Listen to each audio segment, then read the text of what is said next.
This is not fun. Not fun when it happens. It's all right. Hello, everyone. Welcome to another episode here on Tales from the Wandering Scribe. I am your host, Gabriel Garcia, otherwise known as the Wandering Quill and the Wandering Scribe. Welcome to another historian's interview. My guest today is Patrick Little, a fellow historian and podcaster who lives all the way in Queensland, Australia. He is a graduate with a degree in history and began podcasting on his own show back in 2020, which delves to tell stories in a cheeky, comedic, fun way. And very authentic and truthful, which I love. I love when history is told correctly and authentically. And it doesn't hurt to have a little fun at it now and then. And to tell us more about his background and his show, let's give a huge round of applause to our guest all the way from down under, Patrick Little. Patrick, thank you so much for joining us. Hello, thank you, Gabriel. Thanks for having us. I'm humbled, to be honest, to be in the to be on the show, but also to be in the esteemed company of everyone who, past and present, who's been on the show. I mean, it's very, very humbling. So thank you for having me, and thank you for watching, guys. Thank you, Patrick. Thank you. Now, what can you tell us about your background? So, how did you decide that history was something that you wanted to pursue? And also, how did the idea of your podcast come about? In your bio, you said it came about in 2020, which that was around the height of the lockdown. So, how did those two sort of come together? I feel like it probably to answer the first question, it's something history, something that's always, I guess, been really important to me in any state. I've had my father from a young age. He was in the army, and so he'd tell me a lot about Australia's involvement in various campaigns in the Second World War and such like that. So grown up with a healthy respect of Australian military history. But also just any time I find some sort of a historical story that I'm into, it generally gets me going. And I guess for the show itself, like you said, happened or came about in 2020. So when lockdown was really coming into effect, and for me, I've always liked to tell stories and relate what I learn to others. And so me and my middle brother Matthew, who is actually the guest on the first ever episode of not counting the pilot of a little history, and we were basically talking about I can't even remember which historical figure it was, but we were talking about it, and I was just basically telling the rundown of what he'd done and all that jazz, and he goes, "Look, we should probably just start a podcast and talk about this in that format." And I was like, all right, sure. This sounds great. I've got nothing but time at the moment, being stuck at home for 3.5 months. So yeah, it sort of came about like that. Quite a strange organic thing, but also something that came about like so many other podcasts in about 2020. Just everyone had a bit more time and thought, let's get creative and talk about what we're passionate about. Definitely, I can 100% agree. When I actually started my podcast, it was like a later half, like just around the end time. So I completely understand, everyone having time on their hands and creating new things, either books, uh, podcasts, music, and etc. Now, for those that are first timers here on the show and hearing about this for the first time, Patrick, what can you tell us about this show, like its name, its overall goal, and sort of like the need or desire you want to satisfy for new listeners of the show, and your overall promise with every episode? Okay, all right. So, a little history podcast, a little play on words. My surname being Little, so I thought let's just let's just have that one. Nice little package there. In terms of the show, we try to present history or historical stories. In this case, the first two seasons that we're up to is all mythology and folklore from various cultures from around the world.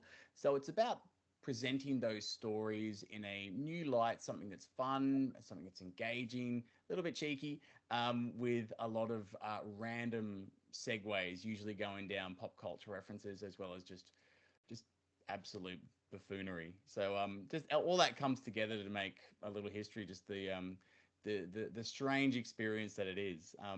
I guess the promise that I made to myself was to hope, what came out of just telling stories was to the promise now being to try to be a bit of a bridge for Right. those who those who were at like maybe a high school level or a little bit younger, who were interested in history but maybe didn't get quite the engagement that they wanted, or didn't know they want back at that sort of stage in their lives. And now a little bit later on in life, they go, wow, I've always been interested in history, but I never knew how to go about it, or I just didn't quite get that right teacher or that right person in their younger years to get them engaged. So hopefully I can be that person, but also just having that person, having that engagement with that sort of demographic, but also with the people who have studied history at a tertiary level, and above the academics and all that. They can all come down and basically just have a bit of fun listening to this new or this different telling of a story. Not so much different, but a different way of telling a story like that, and just have a bit of fun. And also correct Awesome. me on my pronunciations. Nice. And that's the thing about like historians. We all want to help each other because being historians, like it's a very, very small community. Yes, we are everywhere, but it comes about what we're working on. We're all in different fields. We're all trying to make new things because being a historian, you have to make your own career. Yes, you can be like a classical historian. You could be a medievalist. You could be an East Asian, pre-modern, modern, etc.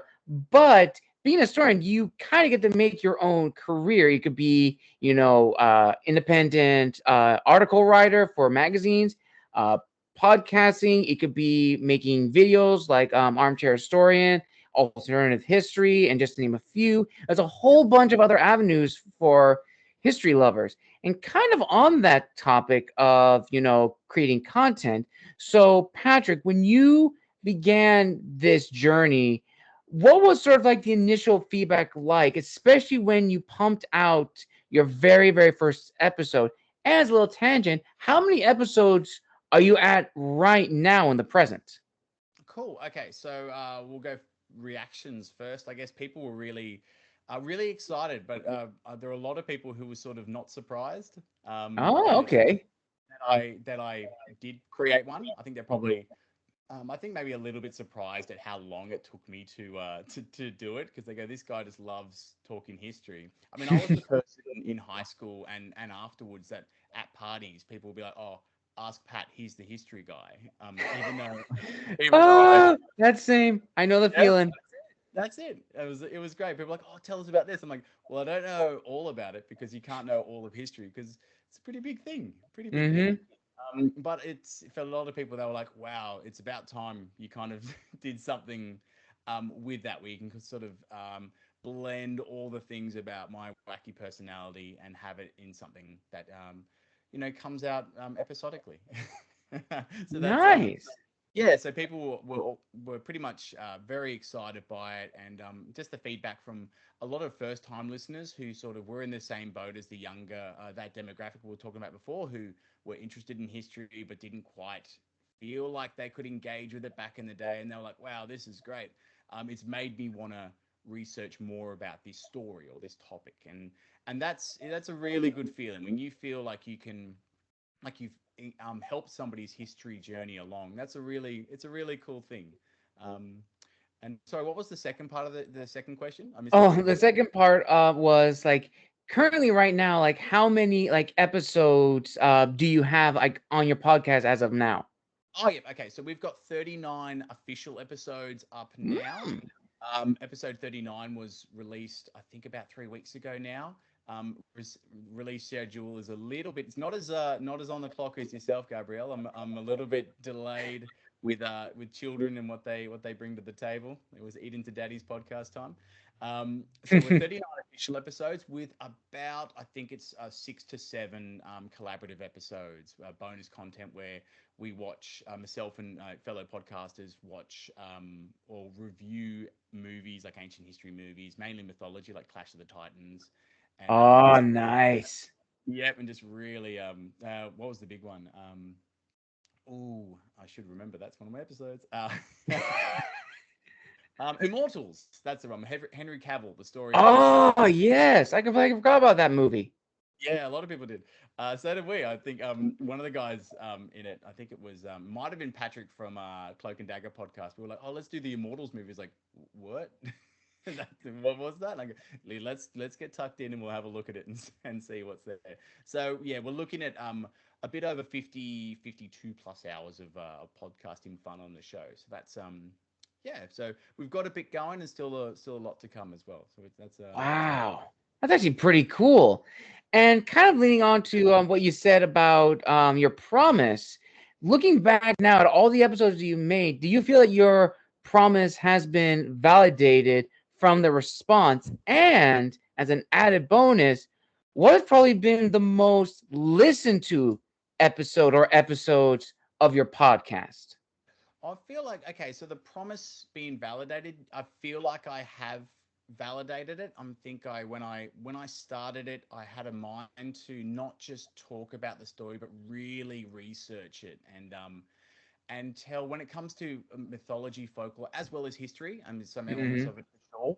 There's a lot of different interpretations of it, especially when it comes to like Greek mythology. For just we'll use that as an example. There's a lot of different versions of certain stories written at different times, and they incorporate different characters, different motivations, we'd say maybe, and different outcomes in some small ways, or different steps to get towards the same finish. So I wanted to try to enter as many of those conflicting or slightly different interpretations of a story and bring it all together, bring it all pretty much all the juicy bits, and where it does kind of clash a little bit, talk about discuss, I guess, why it might be different. Certain writers for different writing for a different audience at a different time, and what that might mean. So I feel like I have kept the promise to myself for that, and also to the listeners. So hopefully I can keep going with that one. It's a lot of effort to get the research going, but it's just a lot of fun to do. So that's kind of how I want to run my show. When I come to spoiler alerts, everyone. When I come to season 3, I'll be going to be getting out of mythology and folklore and get into more historical periods. And Ooh, all right. your listeners can be the first ones to know. We'll be doing the successor period. So straight after the untimely death of Alexander the Great and the Hmm. complete mess that all turned into. So I feel like that's got to have a little history stamp on that pretty pretty well, I think. Mm. Nice. And that is actually, I'm glad you brought that up because I can already imagine that episode's going to be really, really interesting because they, if people really don't understand the death of Alexander and the history behind that, it's like a civil war of the ancient world at that time. I mean, his Absolutely. successors fought for control of his empire. He was solely intent of just conquering. He didn't really establish a government, and he modeled himself after the Persian government. Which, for those who don't know, ancient Persia, they did have a king, they did have a monarchy, but the empire was so vast he couldn't rule it all. So what he had were satraps. Satraps are governors who rule provinces. Here's the problem: satraps were known to have autonomy over their regions to make their own independent kingdoms. That's what happened with Alexander the Great's empire. And I don't want to give any more details because I want to let my friend Patrick have that. But it is a very fascinating period in the Greek world, and I actually can't wait for it. And that episode sounds so fascinating. So, what other episodes would you say have been really fascinating to explore in mythology and in culture that you guys have looked at and really thought of like, oh wow, I didn't know about this. All right, beautiful. I would say one of the earlier episodes I did was my first, I think would be the first epic, we would say, and it was the Epic of Gilgamesh, which I Mm. always heard about that in even secondary school, but in tertiary education, it was touched upon in a subject called Myth in the Ancient World, which I did at Macquarie Uni with the wonderful Ian Plant convening that one. He was great. But with that story, I went, oh, okay, I've got to research that and tell it. And it's such a fun story of which I knew very little about. Ends up being a king who's not that great a dude at the beginning, and he turns out being pretty cool because he's humbled it's a lot of other bits in the middle that are really wacky and wild. So that was a really fun episode to explore. But a later episode I did was a two-parter on the Shuten Doji, which is a Mm. Japanese, which I knew very little about Japanese mythology. Even very little about Japanese culture. I think probably in my high school years, probably the best outlet I had for Japanese culture in general was The Last Samurai with Tom Cruise, which Hmm. was fun. It was a fun movie, but doesn't quite. You're not gonna quote that in an essay or Right. Yes. yeah. But doing that the Shuten Doji, it's a fanciful story. It's so magical. We got a lot of contrivances, but man, it's a lot of fun. The villain's just inept, and he's quite hilarious as well. It's just good fun. It's really good fun. So those are probably the two ones I really enjoyed doing. But I did also do a collaboration episode with the Cloak and Dagger Boys. They're a great podcast, by the way, guys. If you come across them, definitely give them a spin. Where I did a guest spot where I talked about the assassination of Philip of Macedon, so Alexander's dad. So Hmm. it's you definitely know that I'm into that sort of period in time, and that was a lot of fun. They just let me have the reins, and we went for a while. So that was good times. Awesome. That's actually really, really nice. And if I also make a suggestion for a future episode, Patrick, Yeah. for if you want to talk about a really interesting story, definitely look into the grass cutter myth of Japan. That sword is supposedly has a huge, rich history, and there's one other sword too. I've always been fascinated with like medieval blades or ancient blades that have a lot of history behind it. But definitely the grass cutter sword of Japan is definitely one to explore. And I also like you brought up a collaboration because that is huge in the historians world because we all want to work together. We all want to help one another and be there for each other's successes.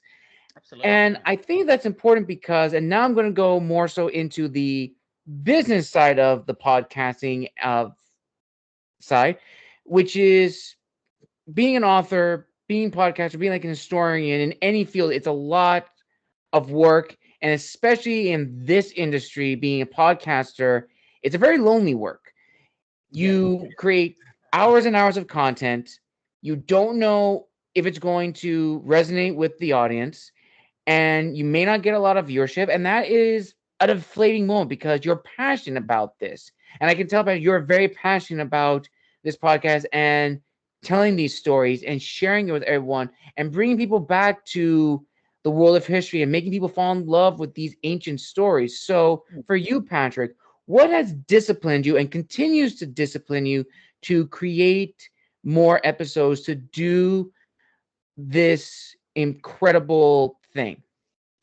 I think yeah, you're right when you say podcasting is a lonely work, a lonely profession in that sort of way. But I think what the big drive is would be, even though I think it's remembering that even though you personally can be really into a topic subject and all that, life gets in the way, stuff happens, and your motivational levels does ebb and flow, peaks and valleys and all that jazz. But in the end, it's something that I personally really love doing. It's something that I've sacrificed elements of my social life, for instance. Hmm.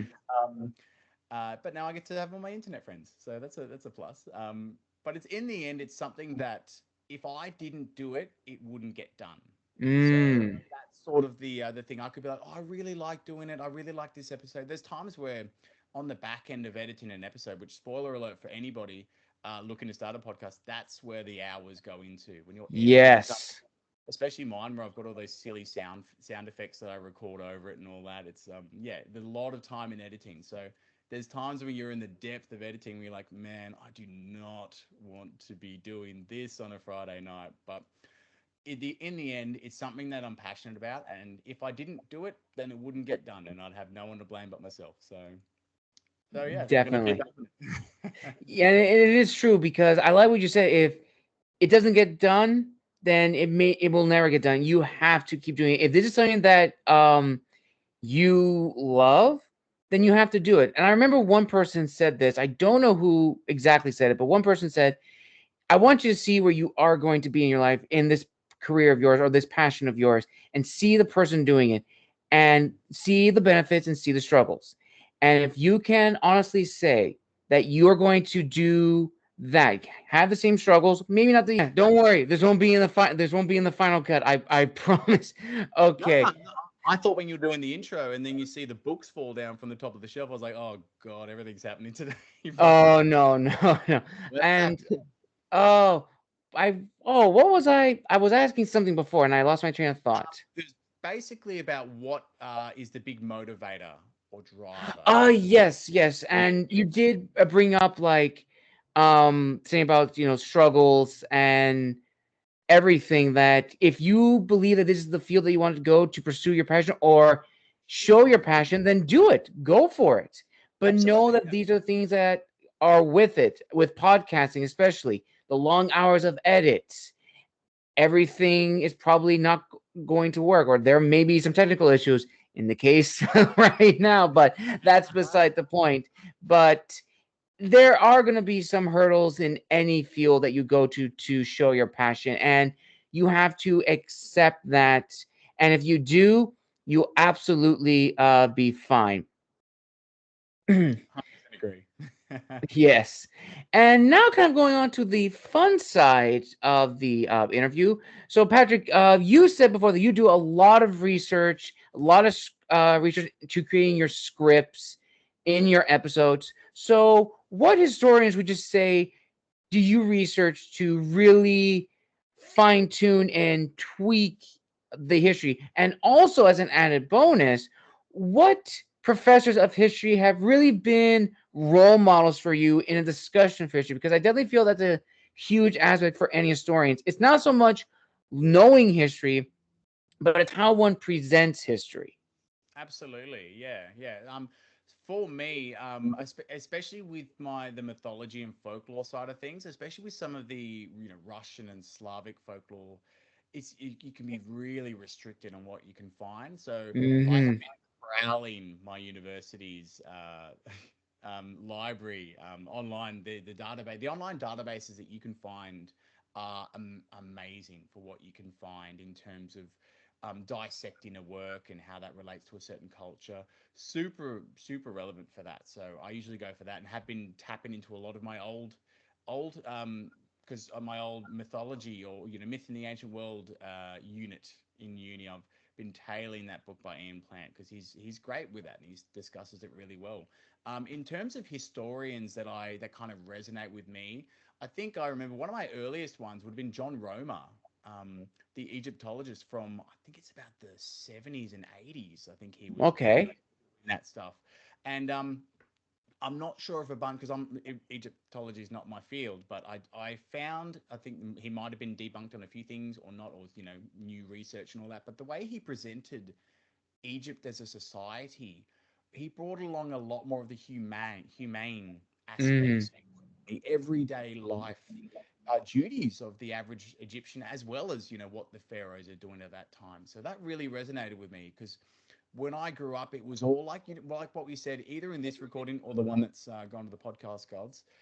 The basically in school you get names, you get dates, you get Yes. hear about what happened or the experiences of the average worker in the fields who went to work and constructing the tomb in the Valley of the Kings or even a court scribe. What was he up to in the time? So I found John was really good at bringing that side of life of ancient or that side of ancient life to the average listener or viewer at that stage. So that was really cool. In terms of historians that I kind of look up to. I had a really good moment with one of my professors, Professor Ian Worthington, who is a bit of a like, when it comes to Hellenic history, which I believe yourself as well in that sort of field as well, Gabrielle. So a lot of Hmm.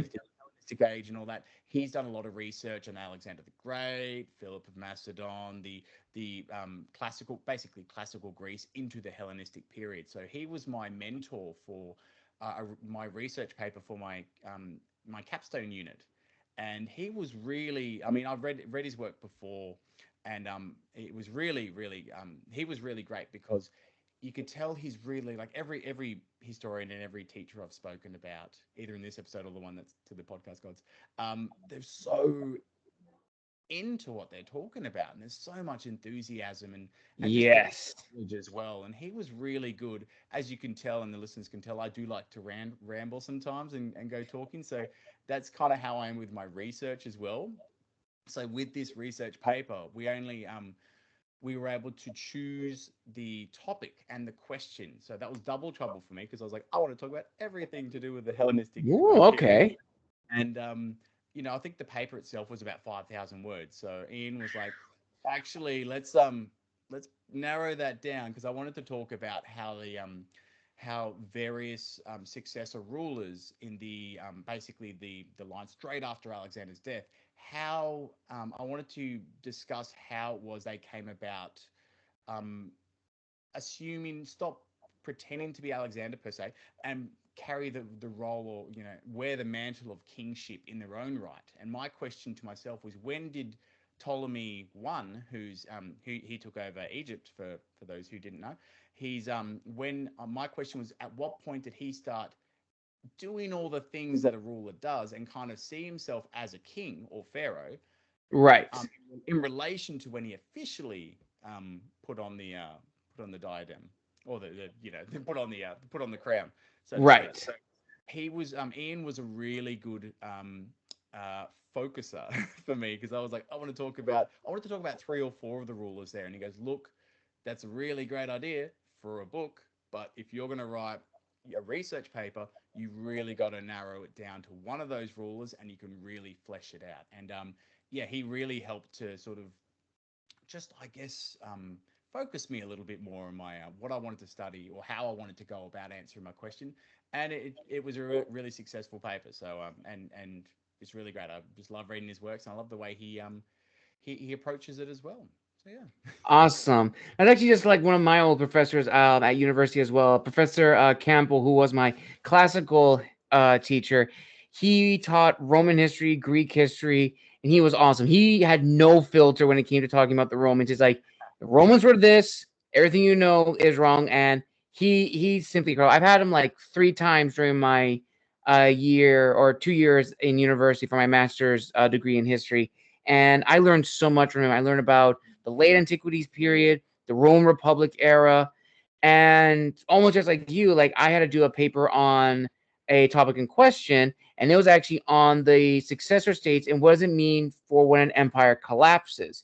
And I looked at an analysis between the Western Roman Empire and the Empire of Alexander the Great, and looking at, well, what sort of led to the collapse, and can we call them truly empires that have collapsed because their culture still exists. The idea of what it meant to be Greek existed in the regions that persisted in the successor states in Alexander, like as you mentioned, Ptolemy in Egypt, and this, of course, the Seleucids in Seleucia, and the Macedonian successor states. Yeah, it is incredible. There's a lot. There's so many, and it is very fascinating. And kind of like you, he had to tell me, narrow it down, just focus on those two. Don't actually go branching out to all these successor states, but just narrow down in on a few. And that kind of goes back into like the audience for like any paper. Like when you're writing a term paper, you're writing for a specific audience, and you really want to nail it in on that audience. So going now into podcasting, how important do you feel, in your opinion, Patrick, that knowing your audience is crucial? Because you can talk for a broad audience, which is good, but you may not get a lot of listeners who really know the history that you're talking about. Whereas if you narrow in on like a specific audience, okay, that's good.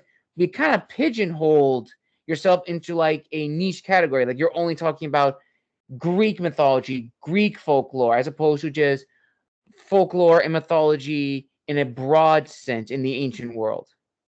Well, I think what that's a great question, actually. I guess how I thought, I didn't think about a particular audience when I started. Um, I thought about what it would be like to tell a story like it was being told down at the pub, down at the local Ah, bar, okay. something like that. So have it. That's why it's quite a casual sort of thing. I think when it came to kind of critiquing and criticizing the podcast on my own end, like, okay, what do I think worked? What do I think didn't work? What needs improvement? I thought the way that I script not only do the research, because I like to research it as accurately as possible, as we've spoken about, but also there's a lot of comedic pokes at the story and pokes at Right. through a modern lens. You can have a bit of a laugh at this and that, but also so with that, I looked at it and I was like, okay, I can really use the comedic element to make a story, hopefully, like someone who doesn't necessarily listen to Greek mythology or resonate with that before. They're like, okay, I'll have a listen to it and see. In the end, it's a story about this or XYZ. It's a dude Right. who gets helped up by gods and goddesses to achieve a goal or whatever it is. It's a story, straightforward, with some fun stuff in between and just some randomness. I guess with that, I think the jury's still out in terms of a broader audience. Like with the audience is growing, which is great. It's rather large, which is awesome. Thank you guys. Hmm. But I think it's a big old world out there. So I think you're going to hit a point where that you're going to get people who go, oh, I don't want to listen to this one about Greek mythology or this one about Right. Anna or something like that. And that's fine. That's where it comes down to horses for courses and people who have their particular interests when it comes to history. So, but if we can get them interested and and keep them happy for it, because it's always great to learn something and be engaged by something that you weren't interested in or you didn't know you were interested in before. So if we can grab people with some of the extra bits of the podcast, all the better. Definitely, definitely. And now kind of going into more very serious questions, which I definitely feel are important. So Hmm. definitely the first question I do want to ask you, Patrick. So as a content creator, as I'm sure you've seen, like there's a lot of other history podcasts, even history YouTube channels that delve into history. Sometimes they focus on medieval and sometimes they focus on other branches. And the reason why I'm bringing this up is the social media has made history accessible, but it's Hmm. also made it to the point where history can be misinterpreted and said as truth. And that's probably one of the big irks that bothers me as a content creator. And Yeah. then going forward, we also have film media that depicts history as truth, even though it's not entirely true. I'm gonna go more recent, Alexander on Netflix, Oh, and they try to that one as explore well. Alexander's history. There was a lot of inaccuracies in the depiction of the Persians, the formation of the military. Everything just bothered me. Yet some people say, "Oh no, that's accurate. That's accurate." So, for you, in your opinion, like how important it is, because as you said, like you want these stories to be fun, engaging, it's something that you would tell like at a pub or a bar, but you also want it to be factual and to be educational. So how do you balance sort of like the three E's, as I like to call it: entertaining, educating, and enlightening? I think the best way to that we do that in terms of presenting the show is having the story. Nothing. I don't tweak anything about the story because I don't believe in that. I think there's enough. Like we said, social media. There's a lot of to Hollywood, for instance, like all Netflix. God, they're terrible at butchering what would be really awesome stories. But I don't. So I don't believe in I potentially might misinterpret something like we all do at stages, and I'm Oh happy yes. happy to own my mistakes. As anyone who any of the avid listeners know, I'm constantly making fun of myself for missing something or misinterpreting something or anyway, missing something. But Right. what I have always looked to do is have the accurate story and anything that is fun and engaging. I mean, the stories are engaging anyway, I find, but anything that is Mhm. it's like a comedic element is usually a bit of a poke at the story through a modern lens, because a lot of these stories are written thousands of years ago. So Right. you could afford to have a bit of a cheeky poke, and that's all good. And a lot of the other stuff is sort of just a bit of a caveat on top of it.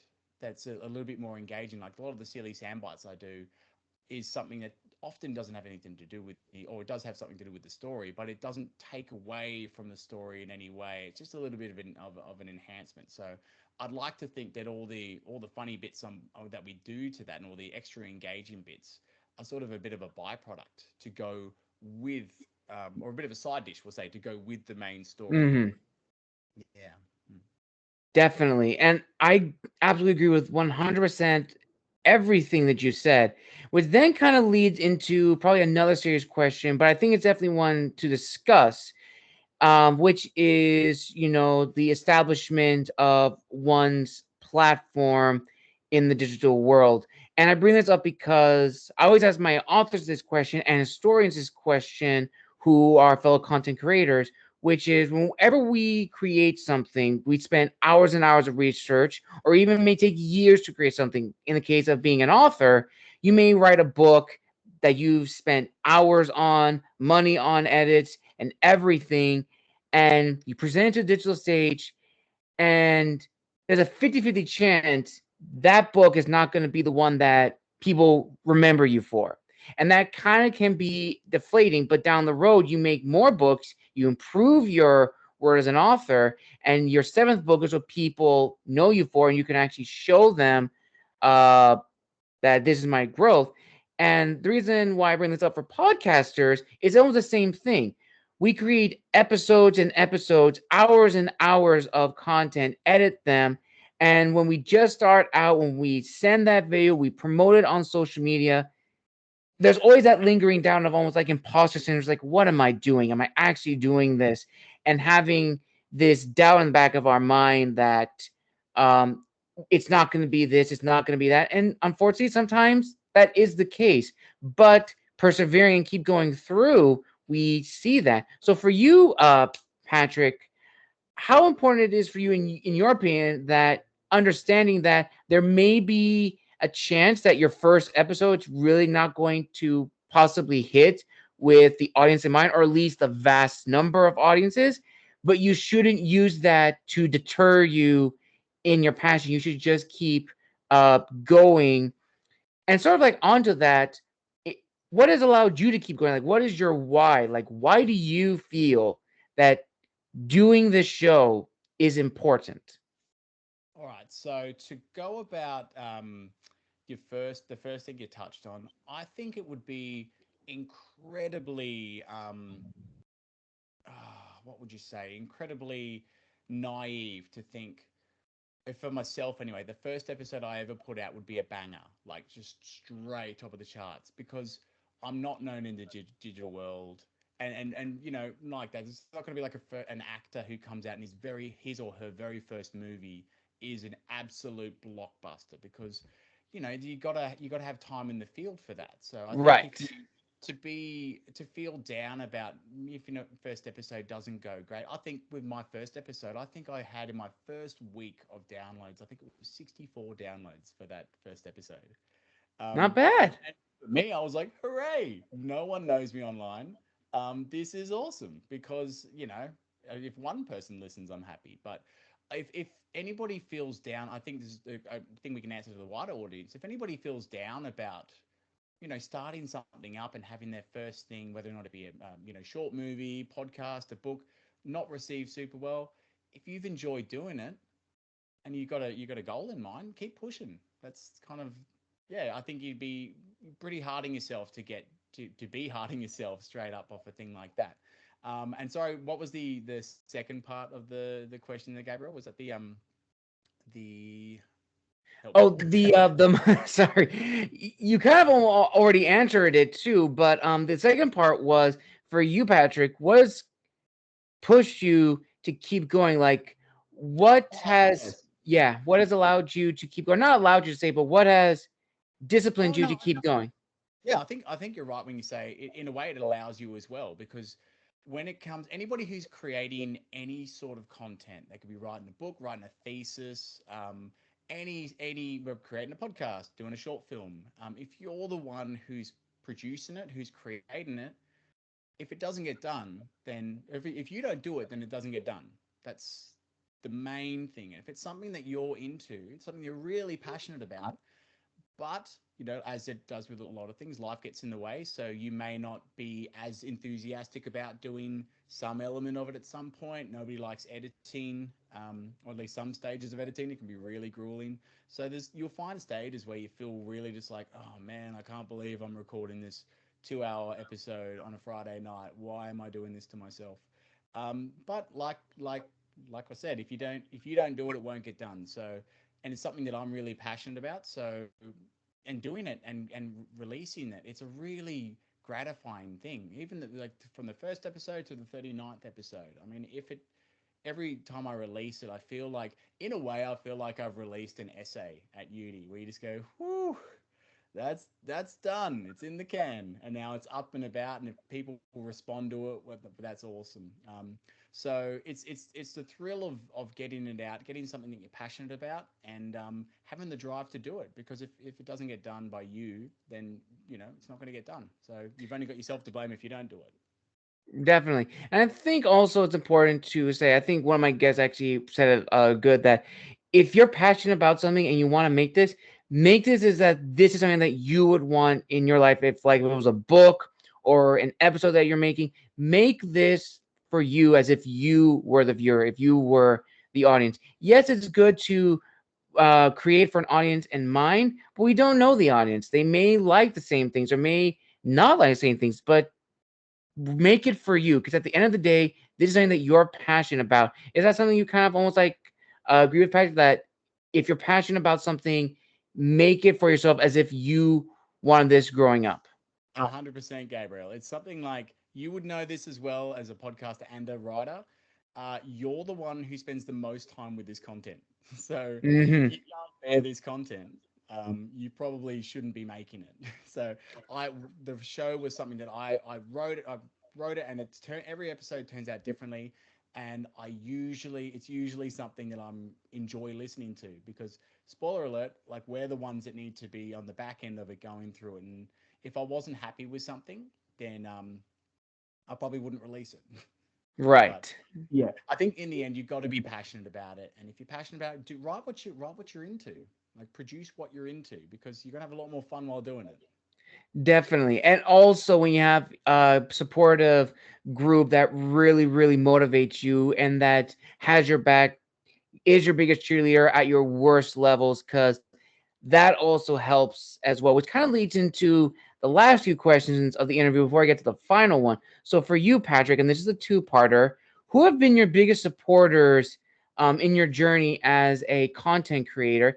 And have you ever gotten a sense of validation from fellow podcasters and fellow historians who have listened to your episodes and were impressed and said, this is where you belong? And I bring that up because in any industry, in any field, it's one thing to join it and to show what you've learned in this industry. It's another thing entirely to have your peers see it and recognize the work you've done in the same field.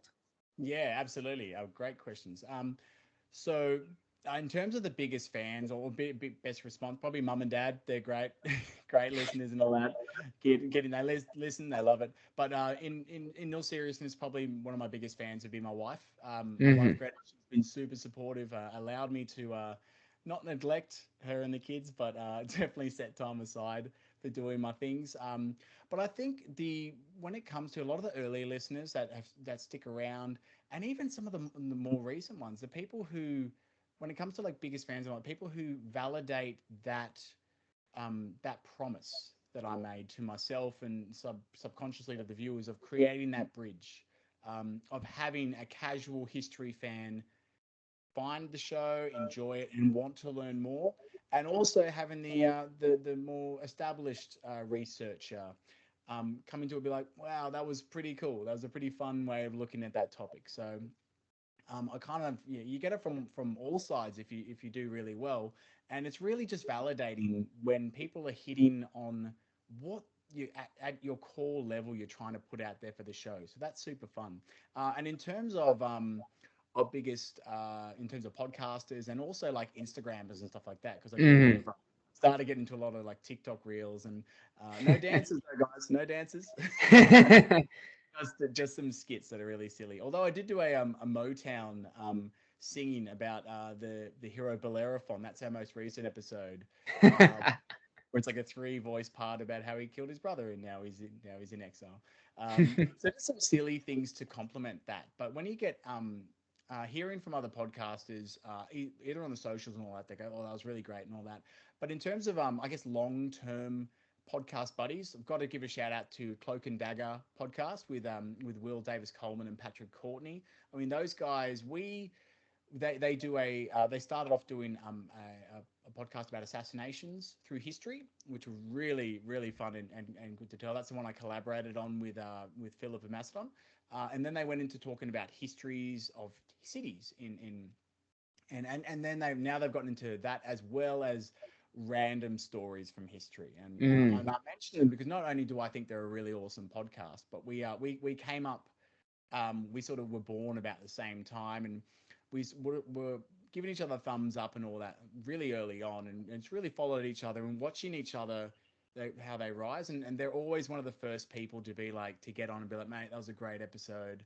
I loved what you said about this and that and how you covered that. It was awesome. So going on with them was awesome. Jammy History as well, with hosted by Jamie Graham. He's a really busy guy. He's a busy historian, as well as he works as a reenactor as well. Oh, okay. That's sort of like 1500s reenactments. It's a lot of musket fire and all that jazz, which is really cool. But likewise with him, he was a little bit later than us, but he's just such a genuinely nice guy, and he loves what he talks about, and we love talking to him. So yeah, and we're always giving each other high fives when we release an episode or put out something like that. So having excuse me, having those your sort of podcast peers, but also the higher echelon podcasters, I would say, probably what would it be, Anthology of Heroes, hosted by Elliot Gates. He sort of he reached out when I made about, I think I was about 3,500 downloads, and he said, "Oh mate, really awesome. Um, Good to hear." He basically said, "Oh, good to see another Aussie getting out there," which is really cool. Nice. He was based in the UK. He's an Aussie bloke, and he's moved back to, I believe it's Melbourne now. So that was really awesome. Okay. And also just a on a sub level, um, hearing Bob getting approached by yourself to do the episode, and I was like, "Oh wow, how did you hear about me?" And he goes, "Oh, History with Jackson recommended you," and I follow History with Jackson from a long time back. So I was like, "Oh wow, that's awesome! It's a really cool thing to get recommended by someone who you esteem as not only a content creator but also an academic. Like, he's a really switched on bloke, and what he does, yeah, I love his content and I love what he puts out there. So it's really cool to have that sort of that reinforcement."